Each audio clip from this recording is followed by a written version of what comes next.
어저께 여로보암 왕에 대한 이야기를 했습니다. 여로보암이라고 하는 사람은 10개의 지파를 데리고 북쪽으로 올라가 세겜을 중심으로 나라를 건설을 해서 북이스라엘을 세웠습니다.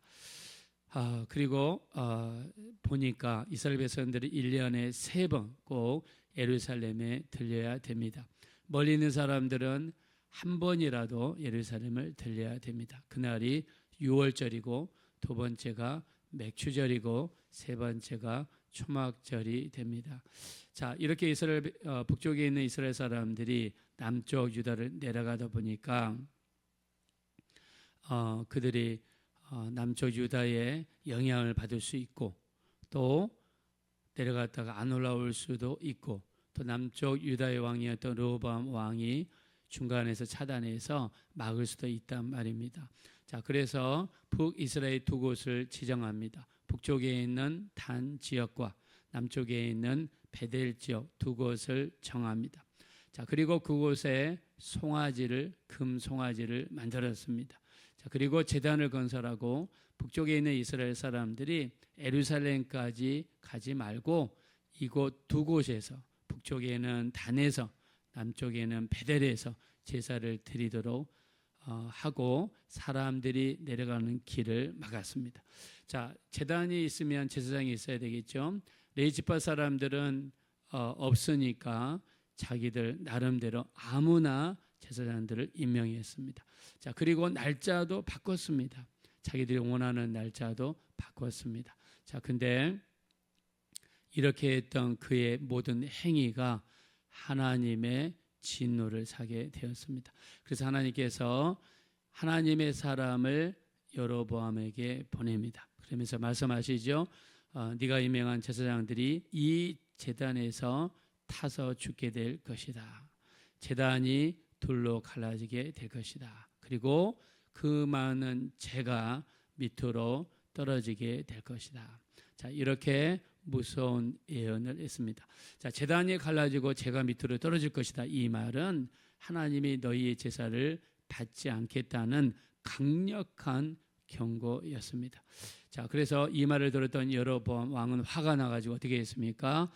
하나님의 사람을 향하여 손을 이렇게 내밀면서 저를 잡아라 소리를 지르게 되죠. 그때 어떻게 됐습니까? 이 손이 그대로 마비가 일어나가지고 손을 접을 수가 없었다고 했습니다. 자, 이런 역사가 일어나는 걸 보고 여로보암은요, 나름대로 두려움을 느끼게 됩니다. 큰 두려움을 느꼈어요. 그래서 하나님의 사람에게 사정합니다. 나를 불쌍히 여기셔서 이 손을 치료해 주십시오. 그래서 하나님의 사람이 기도할 때 손이 다시 부드러워지고 접히는 역사가 나타났습니다. 자, 이제 여로보암은요, 이걸 보고 나서 두려움을 느끼게 되죠. 그래서 하나님의 사람을 대접하고 싶어서 우리 같이 가서 식사를 좀 하십시다. 그때 하나님의 사람이 이런 말을 합니다. 자, 우리 한번 9절을 보겠습니다. 자, 9절과 10절 한번 다 같이 한번 읽어보겠습니다. 시작. 이는 곧 여호와의 말씀이 내게 명령하여 이르시기를 떡도 먹지 말며 물도 마시지 말고 왔던 길로 되돌아가지 말라 하셨음이니이다 하고 이에 다른 길로 가고 자기가 베델에 오던 길로 되돌아가지 아니하니라. 아멘. 자, 이 여로보암 왕이요, 우리 같이 가서 식사하자 이야기하니까 어떻게 했습니까? 하나님이 내게 말씀했습니다. 3가지를 하나님이 금했다는 거예요. 첫째, 떡을 먹지 말아라. 두 번째, 물을 마시지 말아라. 세 번째, 왔던 길로 똑같은 길로 되돌아가지 말아라. 이 말씀을 받았다는 거예요.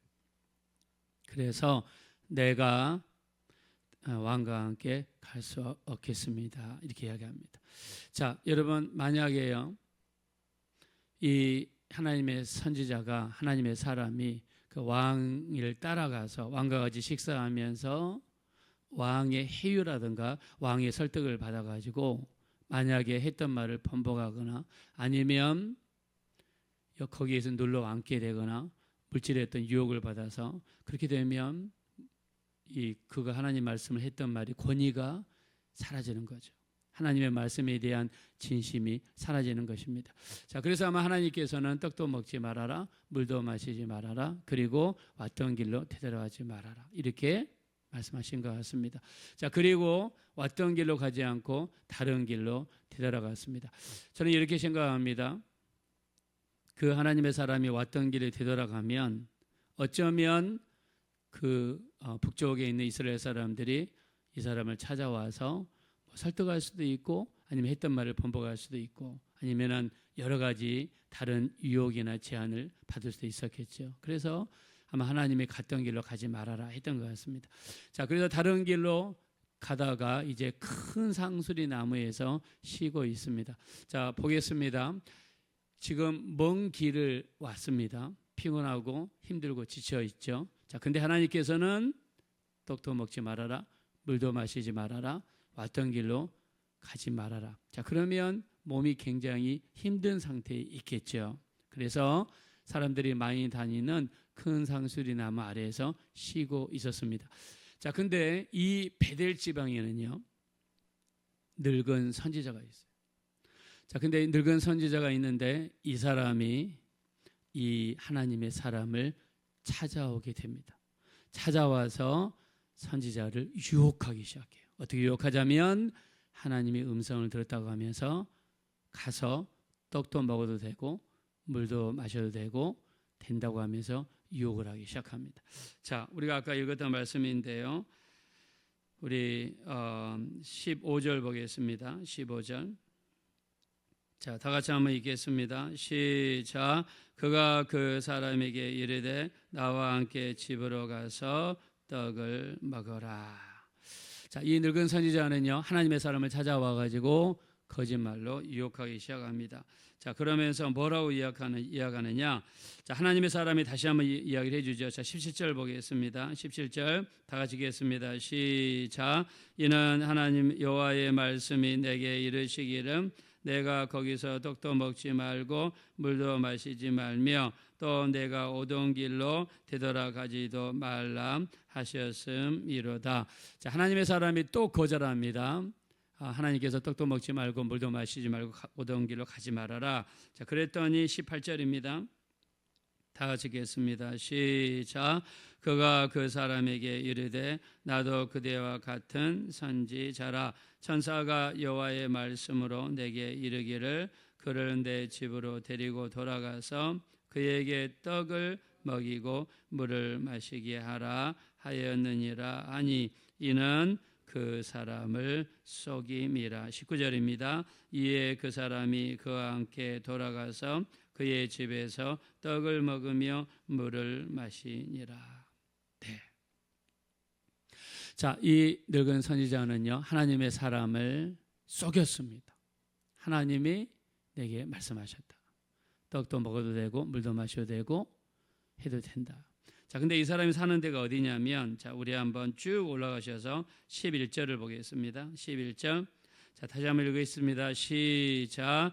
베델에 한 늙은 선지자가 살더니 그의 아들들이 와서 이날에 하나님의 사람이 베델에서 행한 모든 일을 그에게 말하고 또 그가 왕에게 드린 말씀도 그들의 아버지에게 말한지라.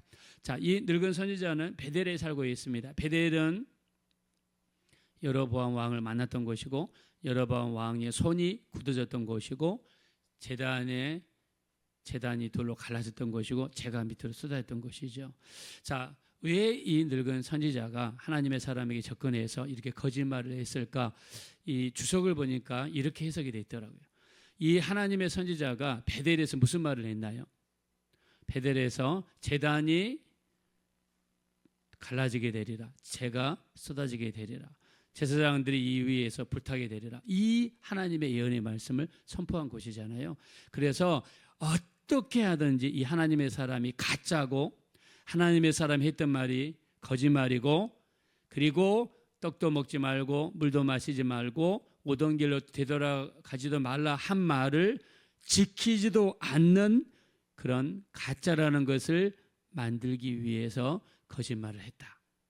자, 이렇게 해석한 이 해석 주석들이 많더라고요.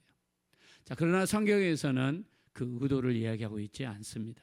이 늙은 선지자가 하나님의 사람에게 접근해서 하나님의 사람을 넘어지게 만들어서 자기 집에 데리고 가서 떡도 먹게 하고 나중에는 물도 마시게 만들었어요. 근데 그 의도가 무엇입니까? 그 의도가 거짓말에서 시작했다는 거예요. 자, 선지자는요, 어떤 사람입니까? 자, 위에서 받은 하나님의 말씀을 아래로 전달해 주는 역할을 해요.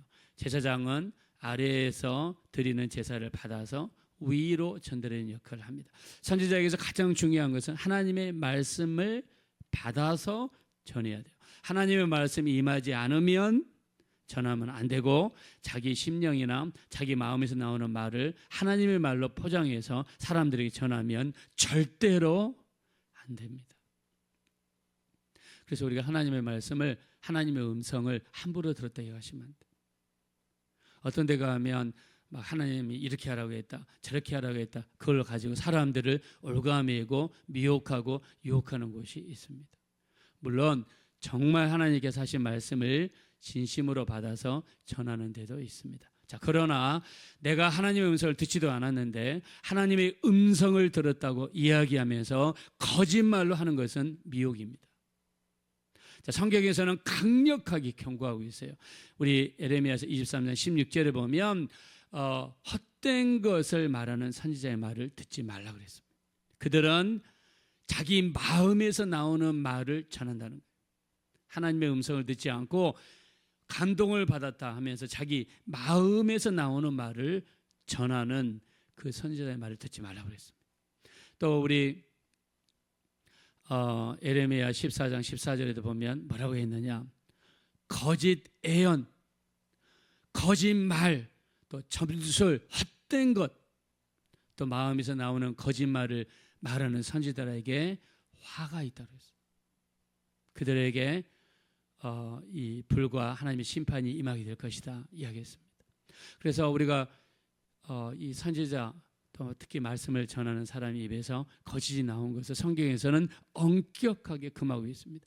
자, 하나님의 사람은요, 남쪽 유다에서 저 베델까지 그 먼 길을 가서 하나님의 말을 선포하면서 그 말씀에 순종해서 떡도 안 먹고 물도 안 마시고, 그리고 오던 길을 되돌아가지 않고 돌아서 갔습니다.